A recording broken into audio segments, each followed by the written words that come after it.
Selamat sore, Hoster People. Selamat bergabung di Brand Marketing Con by Niaga Hoster sesi kedua untuk hari ini. Kita masuk ke sesi panel diskusi bersama para speaker yang sudah pada hadir juga sore hari ini bersama kita. Nanti akan saya kenalkan siapa masing-masing dari mereka. Kita akan membahas tentang menempatkan brand di pasar dengan persaingan ketat. Bagi teman-teman mungkin baru bergabung di sesi yang kedua ini, selamat datang di Brand Marketing Con by Niaga Hoster. Ini sudah kali kedua kami lakukan, tahun lalu juga sudah dilakukan, dan tahun lalu kami berhasil mendatangkan lebih dari 5.000 pendaftar dan hadirin lebih dari 2.000. Tahun ini kami hadir lagi, tentunya dengan membawa segmen baru, ada Brand Story dan Masterclass, dan untuk detailnya bisa dilihat di www.niagahoster.co.id/event. Sekilas tentang Niaga Hoster. Niaga Hoster adalah perusahaan penyedia layanan web hosting yang berdiri sejak tahun 2013 dengan membawa misi membantu jutaan orang memanfaatkan potensi yang ada di internet untuk membangun kesuksesan online.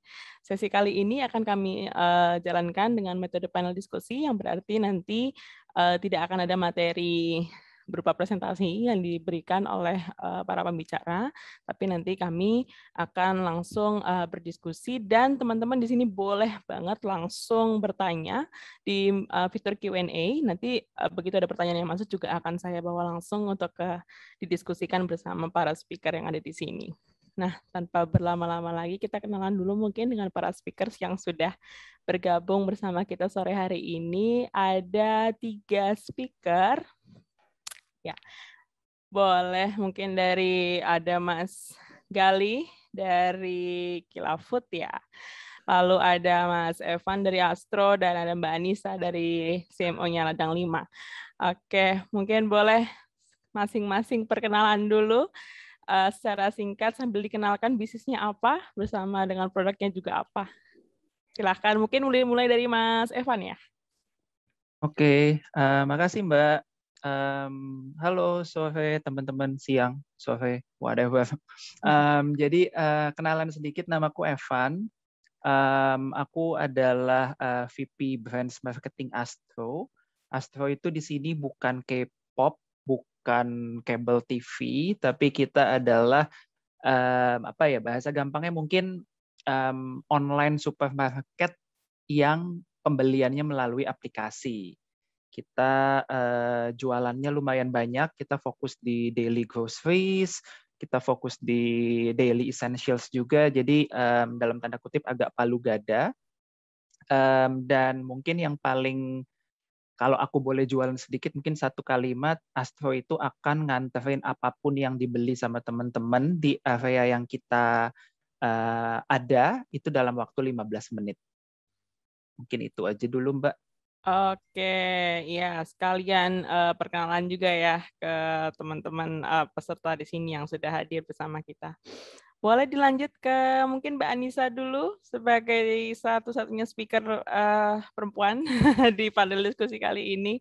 Silakan Mbak Anissa. Ya, selamat sore semuanya. Assalamualaikum warahmatullahi wabarakatuh. Perkenalkan, nama saya Anissa Pratiwi. Saya CMO-nya dari Ladang 5. Mungkin kalau banyak yang belum kenal Ladang 5 itu apa. Jadi sebenarnya kami itu adalah pioner makanan sehat berbahan dasar singkong gitu, yang juga gluten free di Indonesia gitu.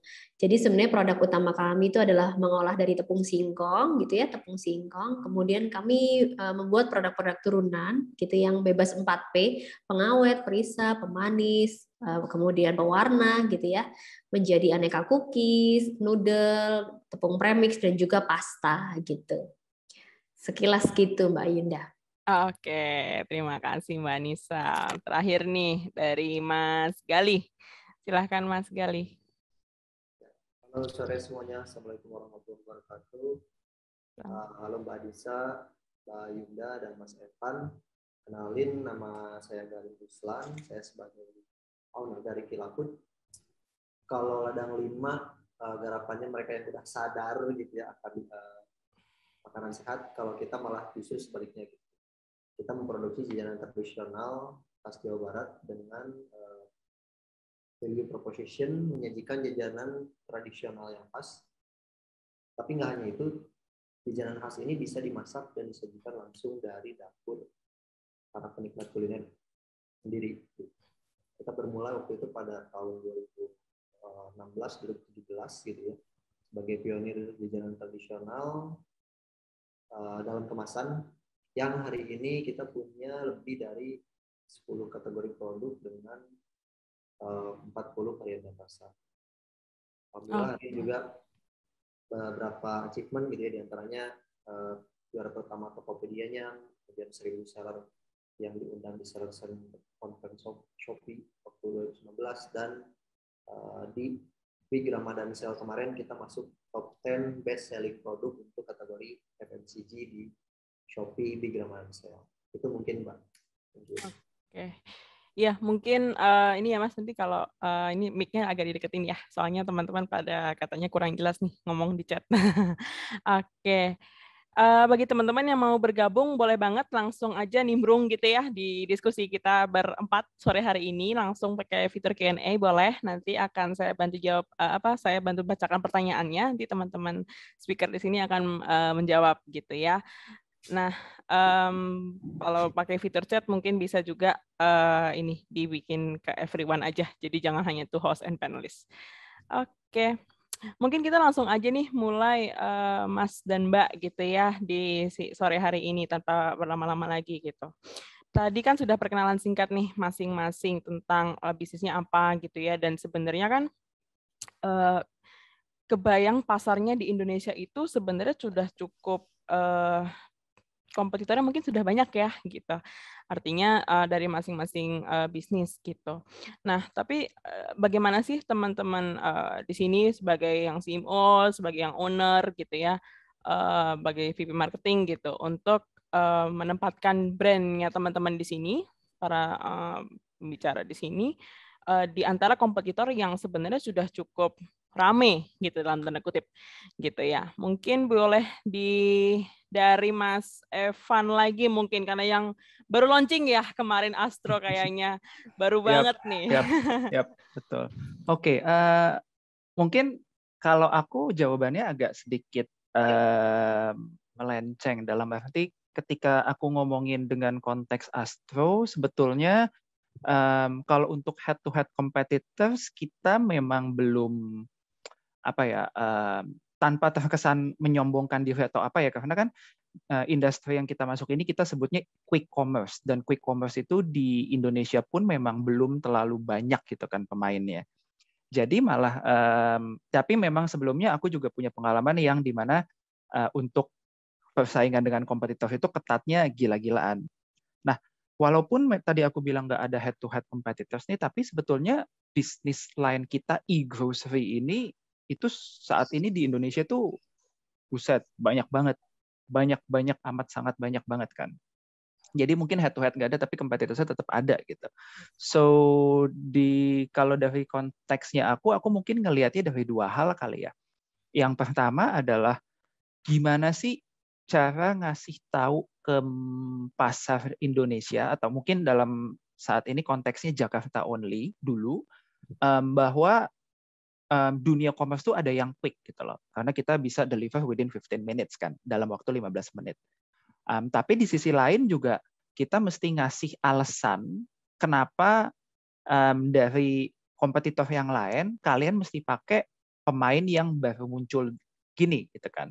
Jadi bagi aku sih ketika mau nempatin diri kita di dalam lingkaran yang penuh saingan, penuh pemain lain, one thing yang mesti kita fine tune adalah kita bisa offer apa sih ke konsumen gitu kan. Jadi artinya mungkin kalau dari aku nggak akan bilang brand ini menjanjikan ini, karena buatku konsumen makin lama mereka makin ke-expose dengan informasi yang ada, gampang banget nyari semua hal di internet, dan kita sebagai pelaku bisnis pun mesti bisa kayak, oh ini aja yang kita sesuaikan. Jadi kayak let's think dari perspektif konsumen, bukan lagi perspektif dari pemilik company gitu, pemilik perusahaan gitu.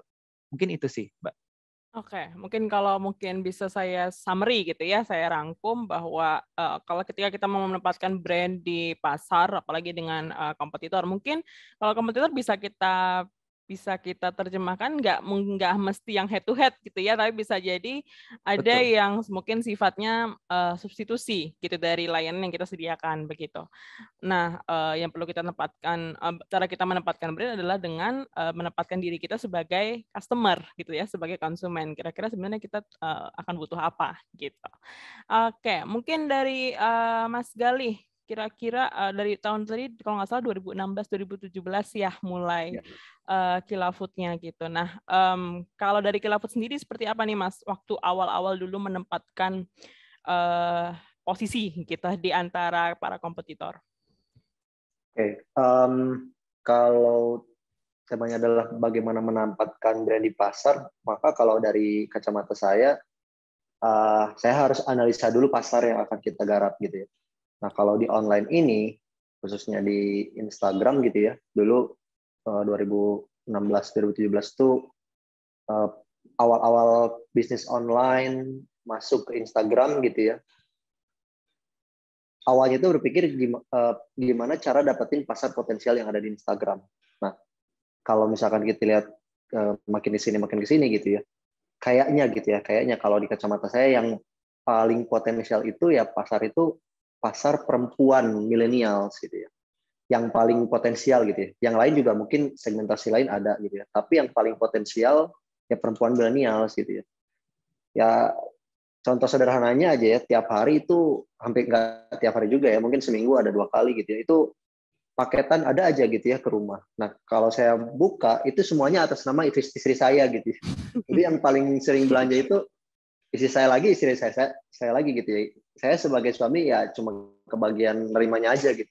Nah, artinya gimana pasar perempuan ini sangat potensial. Melihat data gitu ya, 80% perempuan Indonesia berbelanja online, kemudian rata-rata bisa 5 kali setiap bulan, lalu top 3 yang mereka cari adalah makanan, dan menariknya gitu ya, semakin naik usia mereka, semakin naik juga keranjang belanjanya gitu ya. Jadi bukan malah makin hemat tapi makin royal. Nah, ketika market ini udah kita dapat, maka kita baru nih ngedevelop suatu produk yang kira-kira cocok di lidah target market kita gitu ya, yaitu perempuan-perempuan tadi gitu ya. Nah, cara nempatinnya gimana? Kalau saya sih pertama dari komunikasi ya. Komunikasi di Instagram itu harus relevan sama target audiens kita. Jadi ketika kita tahu siapa target audiens kita, maka kita akan bikin konten yang sangat relevan sama mereka, kalau bisa menyentuh sisi emosional dari mereka. Sehingga ketika mereka ngepoin Instagram kita, buka Instagram kita itu, oh iya ya, ini gue banget gitu ya. Ini personality mereka gitu ya. Dan mereka akhirnya bisa stay lama di situ gitu. Lalu kemudian yang kedua, bagaimana kita bikin brand promise yang kita punya itu sesuai sama buying experience si konsumen. Kalau misalkan Kilafood punya brand promise pedas-licious food gitu ya, jajanan pedas, delicious juga. Nah, gimana caranya supaya tagline pedas dan enak ini nyampe gitu ya ketika mereka beli produk kita. Ketika mereka coba, itu sesuai antara brand promise dengan buying experience si konsumen. Nah, itu bisa dibuktikan atau bisa kita ukur dari testimoni yang mereka bikin gitu ya, atau dari repeat order yang mereka lakukan gitu ya, atau dari posting yang mereka ngasih rating yang mereka berikan, itu kita rating yang positif. Mungkin 2 hal itu gitu ya, gimana caranya kita biar bisa menempatkan brand di pasar. Pertama dari sisi audiensnya dulu harus kita tentukan, kemudian nanti membuat konten yang komunikasi yang sesuai, yang relevan, dan brand promise yang kita janjikan itu harus sesuai sama experience ketika mereka mencoba produk kita. Oke. Berarti poinnya 2 ya, artinya menentukan pasarnya dulu, kemudian memastikan bahwa brand promise-nya terdeliver gitu. Oke, kalau dari Mbak Anissa di Ladang 5, seperti apa Mbak di awal dulu menempatkan, mungkin sampai sekarang ya, menempatkan brand Ladang 5 gitu di antara para kompetitornya? Jadi sebenarnya kalau ngomongin ladang 5 itu malah kompetitor kita itu bukan yang makanan sehat ya. Justru kalau yang produk sehat tuh harusnya kita bergandengan tangan, jadi bukan kompetitor. Justru karena kami itu produsen tepung ya, which is terlalu besar giant-giant pemain-pemainnya di Indonesia gitu. Pertama, kedua produk cookies atau snack dan kita juga punya turunan noodle dan juga pasta. Itu sama pemainnya adalah giant-giant semua gitu ya. Nah, ketika kita tahu ya lawan kita siapa gitu, maka disitulah kita mencari positioning yang tepat sebenarnya apa yang harus ditonjolkan dari ladang 5.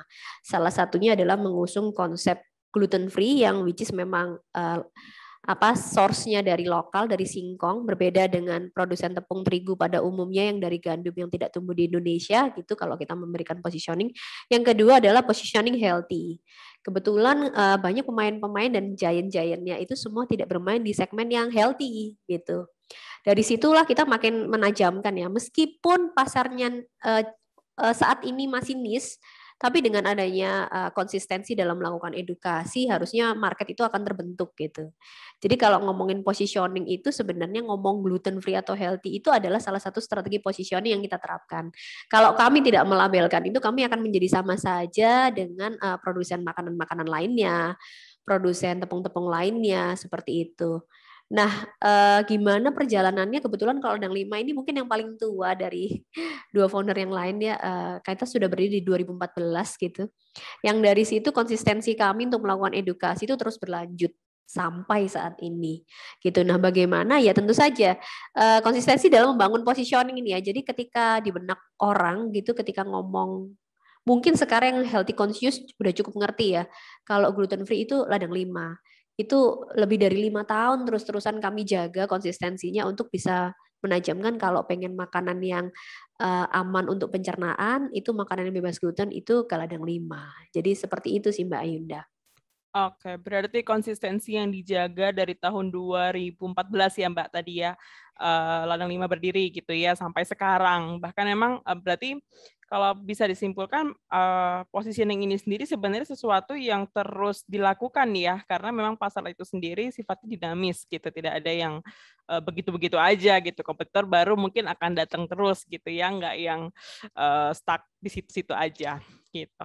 Oke, mengingatkan lagi mungkin bagi teman-teman peserta boleh loh langsung nimbrung, mungkin boleh juga ada yang mau ditanyakan baru bikin bisnis atau saat ini stage bisnisnya di tahap apa dan mungkin sedang ingin menempatkan diri juga nih di antara para kompetitornya, boleh langsung gunakan fitur Q&A untuk bisa menanyakan apa yang mungkin kurang jelas dari penjelasan speaker atau sudah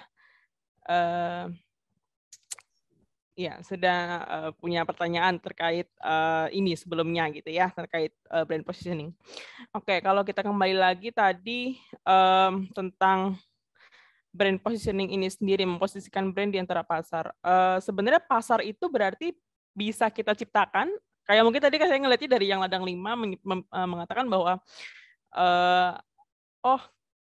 saingan kita tuh justru yang bukan makanan sehat gitu, yang secara peminat gitu ya mungkin lebih banyak gitu daripada yang makanan sehat sendiri. Nah, jadi sebenarnya pasar itu bisa kita definisikan sendiri kah atau gimana nih kalau menurut para pembicara di sini untuk menempatkan diri gitu ya, untuk kita bisa menjadi tahu membedakan tuh di sisi ini nih dibandingkan dengan brand lain misalnya gitu.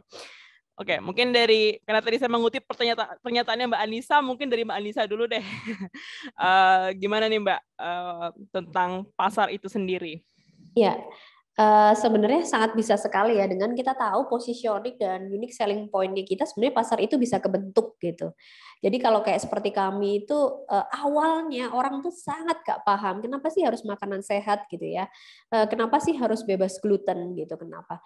Tapi makin ke sini ketika akhirnya tren hidup sehat makin tinggi, orang makin healthy conscious, di beberapa kota besar itu sudah banyak yang plant based, vegan friendly. Mereka mau nggak mau akhirnya jadi sadar gitu.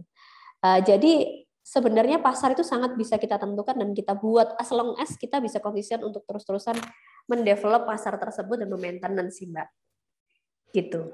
Oke, berarti kuncinya adalah bisa maintenance gitu ya, dan bisa mendevelop juga gitu. Kalau dari gini, owner dan yang lain nih, VP marketing dari Astro, mungkin ada yang mau memberikan pendapat tentang market itu sendiri?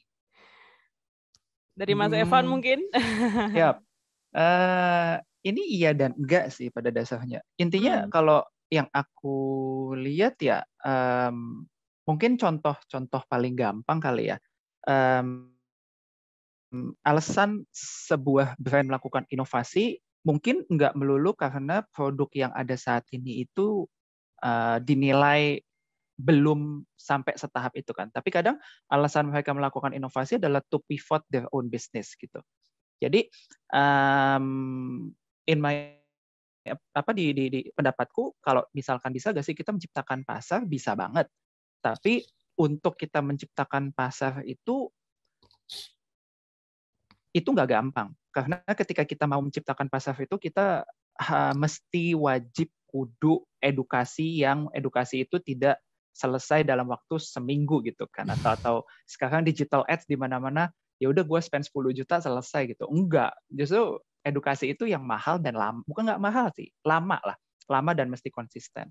Jadi, tapi balik lagi, pertanyaannya mungkin adalah, kita udah banyak kompetisi. Enakan kita bikin our own market atau kita nyemplung di market yang memang kompetisinya udah banyak. Balik lagi, kita maunya gimana?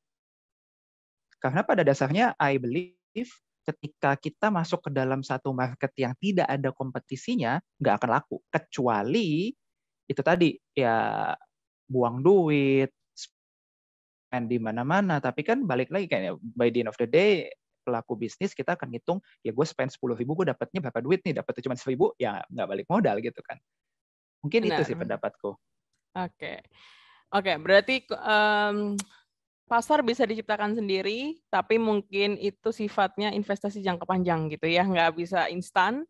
Dan pun kalau ada kompetisinya gitu, ada kompetitornya, kita juga tetap harus bisa ngedefine kita itu ada di mana gitu di antara itu semua. Jadi bukan berarti harus menciptakan market sendiri juga gitu ya.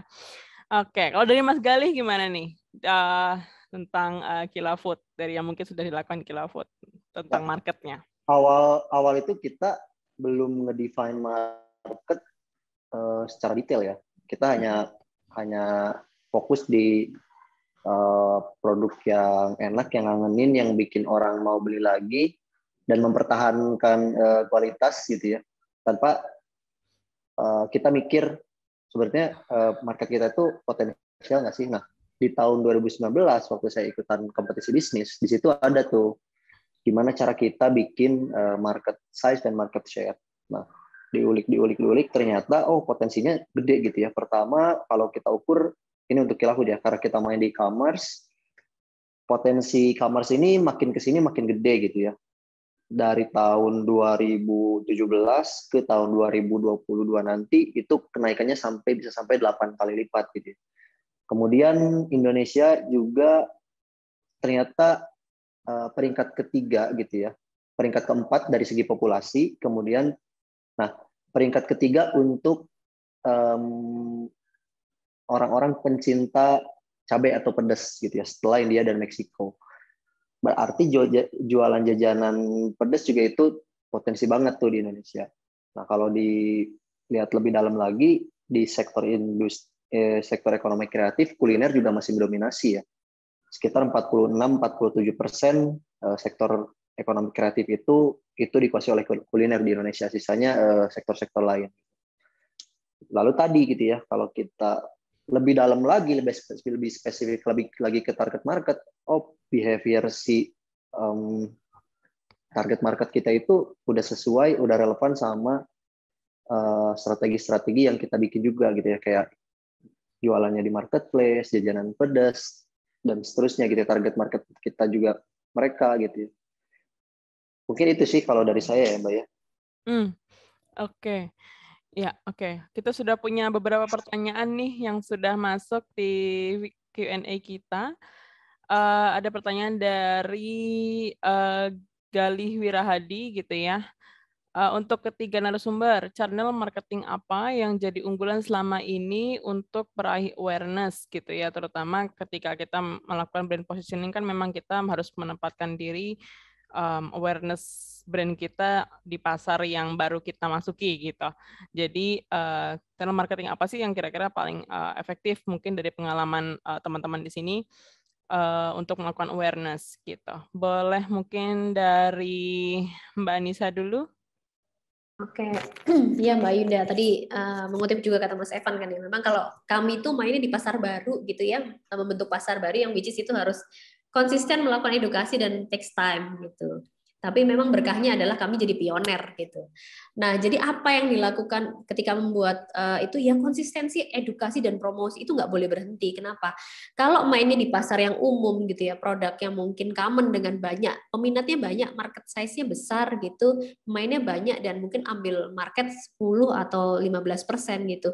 Edukasinya sangat gampang gitu karena bisa niru kanan dan kiri gitu ya. Mungkin 2-3 tahun akan melejit gitu. Nah, tapi kalau di produk yang baru masuk ke pasar yang baru, apa yang dilakukan? Ya terus-terusan melakukan campaign. Sekarang tuh campaignnya bisa banyak banget dan sangat murah beda dengan saat saya memulai bisnis dulu gitu ya. Kalau sekarang kita punya channel digital yang hampir semuanya tidak berbayar. Makin banyak channel-channel digital, makin banyak yang burning di sana, makin yang diuntungkan kita sebagai produsen sebenarnya gitu. Jadi sampai sekarang kalau di kami tuh kami selalu bikin resep di YouTube, kami punya YouTube, kami bikin resep di TikTok, semua kanal itu kita sosial media, semua Instagram, Facebook, semua e-commerce kami masuki itu adalah salah satu strategi edukasi yang makin gampang sih sekarang. Gitu sih Mbak Yunda. Oke, berarti memanfaatkan channel-channel digital yang sebenarnya juga gratis gitu ya untuk dimanfaatkan dan dari sisi penggunanya juga banyak sehingga bisa memaksimalkan awareness yang mau kita lakukan. Dari Mas Gali atau Mas Evan, mungkin ada yang mau ditambahkan? Silahkan. Kalau dari saya berarti kan channel marketing ya yang menjadi unggulan. Kalau di kita sih untuk hari ini yang kita aktivasi dan optimasi itu di Instagram, baru-baru ini ke TikTok.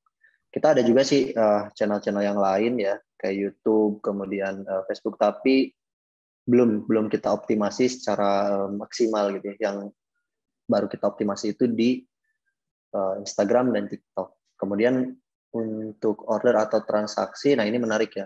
Dulu di tahun 2018, 2018 kita itu transaksi itu di website sendiri gitu ya, kemudian di aplikasi platform chatting kayak WA, Line gitu. Nah, saya sebetulnya salah satu orang yang terlambat juga gitu ya masuk ke hype-nya marketplace gitu ya. Karena memang ya idealisme saya juga sih dulu ngapain jualan di marketplace, ngegedein database orang lain, mending jualan di website gitu ya, database kita sendiri yang gede gitu ya. Tapi seiring berjalannya waktu, ternyata demand orang-orang transaksi ke marketplace itu makin kenceng gitu ya, makin kenceng, dan akhirnya kita coba tuh bikin marketplace, akhirnya orang-orang mulai bertransaksi di sana dan makin gede tuh transaksinya makin gede. Tapi sampai hari ini kita nggak lupa sama website pribadi kita juga gitu ya Mbak. Kenapa? Karena menurut saya website itu sebagai kartu nama digital kita gitu ya. Yang itu akan kita bawa kemana-mana, dan marketplace ini sebagai ajang pameran online-nya aja gitu ya. Yang kita showing produk di sana gitu ya. Tapi identity kita gitu ya, identity kita, kartu nama kita gitu ya, itu adalah di website kita. Makanya saya juga sekarang hari ini walaupun transaksinya gede di marketplace gitu ya, tapi untuk secara ads gitu ya, kita juga ngalokasiin ads untuk orang-orang beli di website kita. Dan alhamdulillah dengan strategi itu juga akhirnya makin di sini transaksinya makin tumbuh, visit ke websitenya ada meningkat gitu ya, dibanding sebelum kita aktivasi pakai Facebook Ads. Oke. Dari Mas Evan, ada yang mau ditambahkan? Ini pertanyaannya susah kalau aku jawab dalam satu kalimat sebetulnya. Nggak mesti dalam satu kalimat kok, Mas, nggak apa-apa. Bukan, maksudnya kalau dari aku, mungkin aku perspektifku nggak terlalu beda jauh sama Mas Gali dan Mbak Nisa ya, tapi lebih, maksudnya gini, aku bisa aja jawab gampang, cuman maksudku aku nggak tahu bisnisnya apa, produknya apa. I mean kalau awareness buatku jawabannya gampang. Social media, mungkin itu yang bisa dimulai ya, gratis kan. Walaupun bikin konten tuh sebetulnya nggak gratis juga sih. Nah, ada effortnya kan.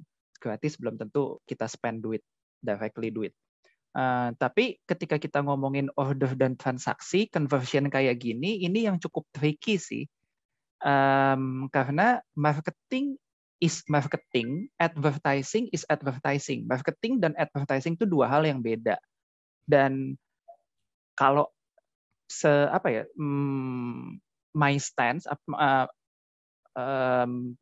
dari pendapatku, nggak semua channel marketing itu bisa seefektif channel advertising ketika mau mendapatkan konversi. Tapi juga aku nggak akan ngomong ya udahlah kita burn budget aja, burn duit aja, karena tidak semua pemain bisnis punya privilege kayak Unilever atau L'Oreal gitu kan. Tapi I guess jawabanku ketika kita mau, awalnya kalau brand kita belum ada yang kenal atau kita baru launching, mungkin go to the social media both for awareness dan conversion.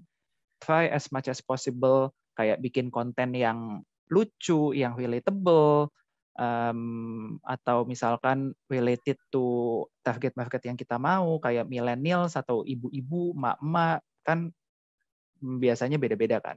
Mungkin itu sih. Mungkin agak vague, tapi itu mungkin jawabanku. Oke, berarti fokus ke target marketnya sesuai dengan demografi yang kita sasar gitu ya. Oke, kita ke pertanyaan selanjutnya. Bagaimana melakukan positioning supaya kita tahu mendiferensiasi produk kita, apalagi pasar yang dituju produk kita adalah red ocean agar tidak terkena pricing war terhadap kompetitor? Menarik pertanyaannya, mungkin boleh dimulai dari Mas Gali. Ya, kalau yang kita lakukan sih, pertama kita harus tahu unique selling proposition atau unique selling point dari brand kita.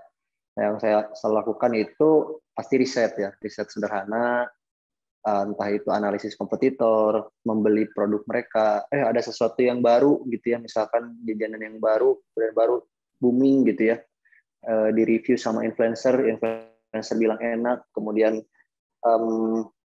banyak juga testimoni positifnya. Nah, itu kita biasanya riset. Kita biasanya analisis, kita gali, kita beli produknya, kita coba apa yang menjadi keunggulan dari produk mereka.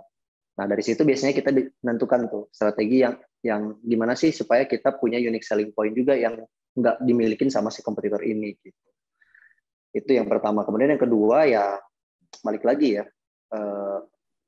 dari sisi tadi gitu, konten di Instagram harus kita bikin secara konsisten, harus juga relevan dan menyentuh sisi emosional dari target atau audiens kita gitu ya. Jadi menentukan audiens itu adalah suatu hal penting juga gitu ya, untuk menentukan strategi apa, konten apa yang akan kita buat, yang akan kita ciptakan. Seperti itu sih kalau dari saya. Paling ya selebihnya agar tidak terjadi perang harga, brandingnya harus diperkuat sih Mbak kalau menurut saya. Ketika brandnya kuat, harga itu menjadi sesuatu yang tidak relevan lagi. Maksudnya ketika kita menjual produk dengan harga mahal gitu ya, malah konsumen akan bela kita gitu. Oh, pantas harganya mahal, kualitasnya oke, rasanya enak, brandnya terpercaya dipakai sama influencer-influencer atau dan seterusnya gitu ya. Itu sih yang harus kita jaga gitu ya. Jadi malah kalau target market kita adalah dari sisi economics gitu ya, mid high gitu, harga itu bukan suatu masalah gitu ya, malah mereka akan pengen beli lebih mahal asal kualitasnya lebih bagus gitu ya, asal kebersihannya lebih terjaga. Jadi dari sisi-sisi itunya sih yang kita jaga gitu ya Mbak ya. Oke. Kalau dari Mbak Anissa, ada mungkin yang mau ditambahkan tentang ini? Ya sih, hampir mirip, tapi mungkin nanti kita akan lebih banyak ngobrol melihat dari sudut pandang yang berbeda tentang produk kita gitu ya. Sebenarnya selain unique selling proposition atau unique selling point, sebenarnya apa sih yang membedakan produk kita? Jualan kopi saya sama kopi yang lain itu harus diulik lagi gitu ya. Sudut pandangnya, apakah kita mengangkat di segi ingredient gitu? Apakah kita mengangkat dari segi kemasan? Ataukah kita mengangkat dari segi kita services gitu ya? Itu harus kita ambil dari point of view atau sudut pandang yang berbeda gitu. Jadi kita enggak ataupun bahkan kalau memang salah satu positioningnya adalah menjadi yang termurah misalnya ya, atau harga yang paling bersaing, itu pun bentuk sebuah positioning menurut saya. Tapi ya balik lagi, apakah murah itu akan termurah atau teraffordable itu akan menjadi image murahan, itu juga harus kita jaga dengan konsistensi membuat produk yang baik. Jadi diulik dari point of view-nya sih, mau ngelihatnya dari sudut mana, apakah services, apakah dari kemasan, ataukah dari ingredient, atau dari mana, harusnya pasti ada yang menjadi keunggulan dari produk Anda sehingga berbeda dengan produk lainnya gitu. Oke. Dari Mas Evan? Udah kejawab sih semuanya kayaknya. Tapi mungkin memang itu sih kuncinya, konsistensi. Enggak semua hal akan balik ke ini kok, pricing. Dan itu terjadi dimanapun. Tidak semua konsumen akan ngelihat pricing. Bahkan kalau kita compete dengan pricing, itu tadi yang aku bilang, enggak semua pelaku bisnis punya privilege lebih kan. Karena we never know, kita nggak pernah tahu kalau mereka yang nge-push, yang neken pricing itu berapa banyak subsidi yang mereka kasih kan. Oke, kalau gitu. Selanjutnya, adjustment strategi seperti apa sih yang bisa diambil di masa pandemi ini untuk terkait dengan menempatkan brand di pasar ini? Apakah memang mungkin ada strategi tertentu, poin-poin tertentu yang mungkin butuh dikencengin gitu ya di masa pandemi ini, atau mungkin butuh di cut back dulu gitu, mungkin perlu dikurangi dulu gitu untuk terkait budgetnya mungkin atau strategi tertentu. Ada nggak sih menurut teman-teman narasumber di sini? Pertanyaan dari Rani. Silakan, mungkin dari Mas Evan boleh Mas? Ada banget. Adjustment-nya itu I think depends on the business kali ya, tergantung bisnisnya. Tapi intinya yang bisa aku sampaikan adalah COVID, PPKM, PSBB itu mengubah kehidupan manusia. Contohnya aja mungkin penetrasi quick commerce, contohnya saya, penetrasi quick commerce tidak akan masuk dengan segitu cepatnya tanpa pandemi. Bukan berarti aku bilang makasih ada pandemi, no, jangan salah paham. Tapi intinya setelah PPKM habis, setelah pandemi habis, kita itu behavior-nya akan sangat berbeda. Jadi kita mesti bisa tahu target market kita yang tadinya seperti ini, mereka sudah berubah, kita mesti bisa menyesuaikan. Dan kalau misalkan punya kebebasan untuk menentukan apa ya, kayak langkah atau beberapa adjustment yang bisa dilakukan oleh si pemilik brand, lebih bagus. Contohnya kalau misalkan saya itu dalam tanda kutip setelah PPKM saya senang karena memang salah satu USP saya adalah buka 24 jam gitu. Ya, tapi again sih itu tadi kita coba sesuaikan dengan siapa yang kita ajak ngomong. Siapa yang kita ajak ngomong sebelum pandemi dan sesudah pandemi, sebelum PPKM dan sesudah PPKM itu adalah orang yang beda. Oke, orang yang berbeda itu mungkin maksudnya apakah kemudian ada pasar baru atau konsumen segmen baru yang di reach out atau seperti apa, Mas? Enggak sih, lebih kalau dari aku itu bisa kejadian, tapi lebih aku refer-nya adalah kita awalnya dulu spend waktu banyak banget di kantor, saat ini udah enggak, di rumah doang. Otomatis semua yang kita lakukan setiap jamnya pun akan berbeda.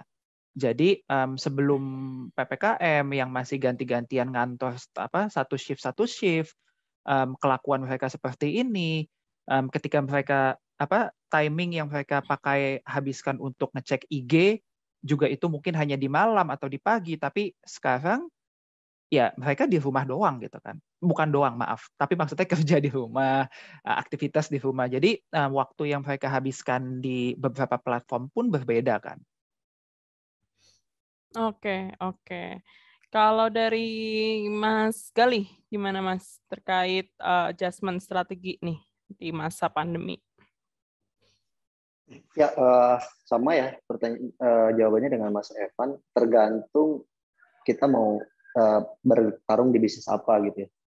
Kalau kayak misalnya fashion itu kan bisnis yang ya kita kalau experience-nya dapat itu harus langsung ke toko baju gitu ya. Kita cek bahannya, kita coba ukurannya, kita pakai gitu ya di ruang ganti, kita coba sesuaikan dengan postur kita cocok atau enggak gitu ya. Nah, mungkin itu sih yang harus disesuaikan gitu ya. Jadi experience si brand ketika dia mengubah transaksinya ke online itu harus sama dengan ketika mereka experience beli langsung.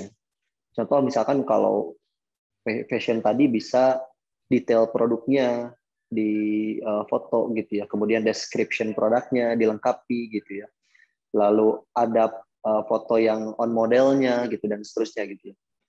Untuk makanan juga sama gitu ya.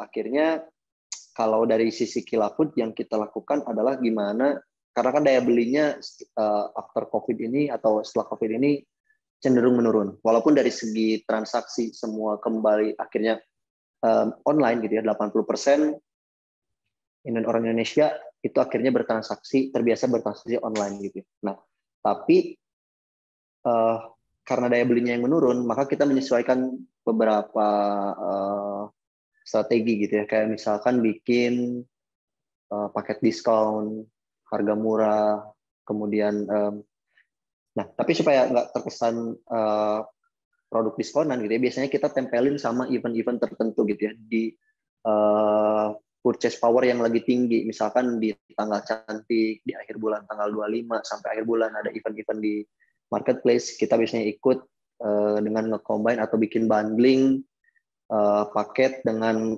harga diskon gitu ya. Itu biar nggak terkesan diskonan. Kayak event 17 Agustus misalkan ya kemarin, itu kita bikin paket promo kemerdekaan, tapi tidak hanya di 17 Agustusnya gitu ya. Kita lanjut sampai 22 Agustus gitu ya. Kita tempelin diskon di sana dari mulai 72, 45, 18, 7 gitu ya. Kita bikin turun diskonnya. Dan alhamdulillah itu cukup menarik atau naikin pembelian juga gitu. Itu sih mungkin kalau yang kita lakukan ya, Mbak. Oke, kalau dari Ladang 5 gimana nih Mbak Anissa? Adakah mungkin yang berbeda yang dilakukan oleh Ladang 5 terkait pandemi ini untuk strateginya? Ya, jadi sebenarnya kalau yang di awal-awal pandemi itu justru seperti apa ya, mungkin tadi hampir mirip sama si Evan ya, kayak blessing in disguise gitu ya buat kita, karena kita produk makanan yang dimasak di rumah.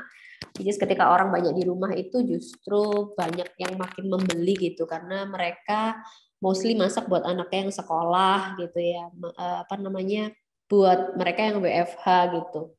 Jadi traffic pembelian di e-commerce gitu, di kanal online kita, bahkan di reseller kita yang berjualan di online itu juga meningkat gitu. Nah, tapi ada satu memang poin kita yang kaki distribusi kita yang lemah itu adalah ketika penetrasinya melalui food service gitu atau HoReCa gitu, karena ada beberapa produk kami juga yang masuknya ke food service, ke HoReCa gitu. Nah, maka apa yang dilakukan adalah ya berfokus kepada titik-titik yang memberikan potensi lebih gitu. Jadi ya memang kita banyak melakukan strategi marketing, branding, kolaborasi dengan reseller kami gitu ya. Melakukan kolaborasi dengan brand-brand lain yang semua funnelnya itu menuju ke penjualan melalui online gitu. Meningkatkan reseller gitu ya, memberikan peluang kepada orang yang mau berbisnis kala di rumah saja gitu ya. Itu juga kami tingkatkan gitu, strategi-strategi seperti itu gitu. Tapi di beberapa titik yang lain, misalnya penetrasi di toko, penetrasi di food service gitu ya, B2B itu yang mau nggak mau kita postpone dulu Nah, ngelihat sekarang trennya ini setelah PPKM ini kayaknya udah kita masih ngeraba-ngeraba lagi sih. To be honest, sekarang ini saya nggak tahu ya, mungkin di dua pembicara yang lain itu kita masih ngeraba-ngeraba kemana gitu, karena sekarang orang udah banyak yang keluar gitu ya, orang sudah mulai banyak yang makan di luar, udah ini hampir the new normal lagi gitu. Ini yang kita itu yang masih terus-terusan memikirkan strategi barunya sih buat kedepannya gitu sih Mbak Yuda. Oke. Intinya tadi kalau kita bicara strategi itu akan terus evolving ya, artinya akan terus berkembang, terus mengalami perubahan gitu sesuai dengan masanya. Bahkan yang sekarang mungkin dari istilah yang awalnya dulu ada PSBB, sekarang PPKM yang terus diperpanjang, itu juga bisa menjadi faktor gitu ya. Apakah strategi yang kita lakukan itu akan tetap sama atau mengalami perubahan tergantung dengan perilaku masyarakatnya juga. Oke, kalau dari sisi challenge-nya sendiri dalam menentukan positioning di pasar, challenge terbesarnya apa sih dari brand teman-teman sendiri di sini gitu ya? Mungkin boleh dari Mas Galih. Challenge terbesarnya kalau di kita sih malah lebih ke faktor kompetisinya ya Mbak ya. Faktor kompetisinya yang hari ini di jajaran tradisional itu mulai bermunculan banyak pemain-pemain baru. Beda waktu dulu kita di 2016 kayaknya 1-2 orang gitu yang main, yang dulu kita anggap itu sebagai kompetitor kuat, hari ini malah udah nggak aktif lagi gitu ya. Tapi malah justru banyak bermunculan brand-brand baru gitu ya. Apalagi brand-brand baru ini digandeng oleh influencer-influencer ternama gitu ya. Mungkin lebih ke situnya sih. Sehingga akhirnya yang tadinya target marketnya itu atau market share-nya itu gede, yang akhirnya semakin terbagi gitu ya kuenya. Mungkin lebih di sisi itu gitu ya. Maka yang kita lakukan adalah nggak lain ya nyari sesuatu yang baru yang belum dilakukan sama kompetitor-kompetitor kita gitu. Lebih ke situ sih mungkin ya, lebih ke arah metric competition-nya yang makin di sini makin ya sesuai sama topiknya gitu ya, dengan persaingan yang ketat gitu. Oke, kalau dari Mas Evan sendiri gimana nih Mas challenge-nya? Terutama Astro gitu ya, baru dengan mungkin sistem bisnis yang ini model bisnis yang juga baru gitu ya di kalangan konsumennya juga gitu. Bagaimana challenge-nya? Challenge-nya lebih ke edukasi sih, lebih ke tadinya mungkin ada dua hal. Tadinya manusia itu di Indonesia atau di Jakarta khususnya beranggapan bahwa belanja itu kalau nyampe belanja online nyampe di kita 6 jam itu udah cepet, udah seneng. And then yang kedua, nggak semua orang ketika belanja butuh cepet. Nah, jadi mungkin challenge-nya adalah yang pertama, of course kita mesti punya produk yang benar-benar membedakan kita dengan yang lain. Kita mesti punya identity yang cukup kuat yang bisa jadi apa ya? Jadi ketika orang ngeliat, oh itu yang itu ya, gitu kan. Tapi lebih ke challenge buatku adalah siapapun kita itu lebih ke edukasi sih.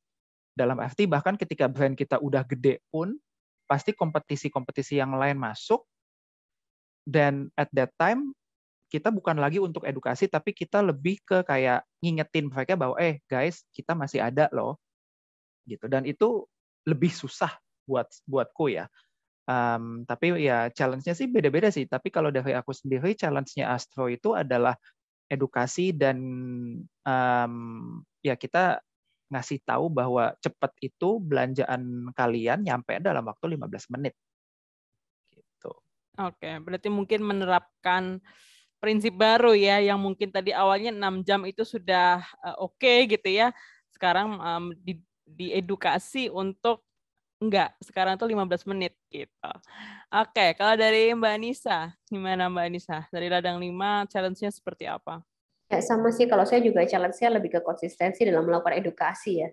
Soalnya for winning the game itu kita nggak bisa sekali terus menang gitu. Prosesnya itu dilalui bertahun-tahun gitu. Apalagi Kalau di kami yang mengambil positioning yang cukup masih blue ocean gitu, tapi yang nantinya entah 5 atau 10 tahun akan menjadi red ocean gitu, di mana produk sehat itu jadi sesuatu yang affordable dan memang dibutuhkan orang lebih banyak gitu. Jadi ya challenge-nya utamanya adalah konsisten melakukan edukasi gitu. Butuh waktu, butuh tenaga gitu ya, butuh komitmen gitu ya. Kalau mau gampang tuh sebenarnya kalau as an owner juga kalau mau gampang tuh bikin aja produk yang umum gitu kan, supaya melejit, gampang jualannya, dapat revenue gitu. Tapi enggak gitu kan. Cobaannya kita tuh kan adalah menjaga komitmen dan konsistensi untuk terus-terusan lakuin edukasi gitu. Oke, jadi poin dari kebanyakan adalah dari sisi konsistensi edukasi juga gitu ya yang menjadi peran penting.